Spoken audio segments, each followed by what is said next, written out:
चला तर मंडळी, पालक आणि कांद्यापासून आणि बटाट्यापासून अगदी कुरकुरीत असे हे भजे कसे बनवायचे ते बघूया। सुरुवातीला आवाज बघा किती क्रश आणि कुरकुरीत आहेत या पद्धतीने। आता त्यासाठी मी एक कांदा असा गोलाकार असा कट करून घेतला आहे, म्हणजे उभा कट करून घेतला आहे। त्यानंतर अर्धी जुडी पालक मी कट करून घेतला आहे, स्वच्छ पाण्याने धुवून घेतला आहे आणि आता हा संपूर्ण बारीक कट करून घेतला आहे।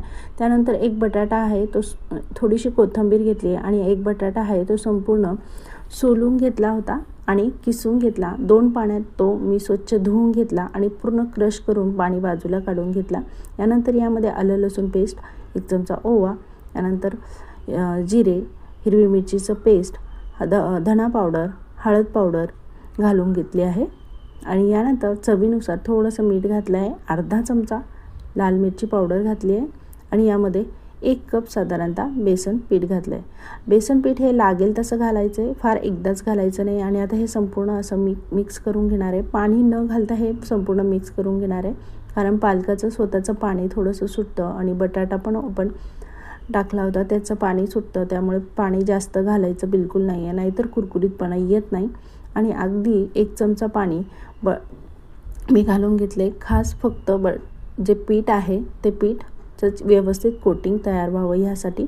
आणि लगेचच आता हे गरम तेलात तळून घ्यायचे। सुरुवातीला तेल अगदी व्यवस्थित असं गरम करून घ्यायचं आहे म्हणजे, आणि त्यानंतर तेल व्यवस्थित गरम करून झाल्यानंतर मध्यम आचेवरती आपल्याला हे तळून घ्यायचे आहे। या पद्धतीने असे मोकळे सुटसुटीत सोडून संपूर्ण चॉकलेटी ते सोनेरी रंग येईपर्यंत हे आपल्याला तळून घ्यायचे आहे। या पद्धतीने अगदी कुरकुरीत होता, पाण्याचं प्रमाण जास्त ठेवायचं नाही आहे आणि पाणी सुटेल म्हणून लगेचच हे करून घ्यायचे आहे। इन्स्टंट हे पकोडे करायचे आहे।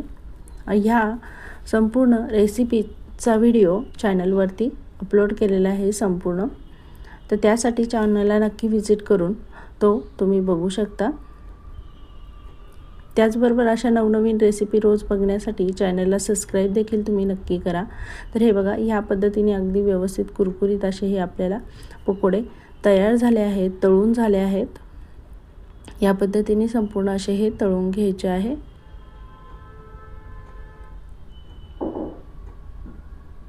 हे बघा, संपूर्ण असे हे छान प्रकारे आपले हे तयार झालेले आहे पालक, बटाटा आणि कांद्याचे कुरकुरीत पकोडे। आणि अशाच नवनवीन रेसिपी रोज बघण्यासाठी चॅनलला नक्की सबस्क्राईब करून बेल आयकॉनला क्लिक करा आणि या पद्धतीने अगदी कुरकुरीत पकोडे नक्की ट्राय करून बघा, आवडेल तुम्हाला। धन्यवाद।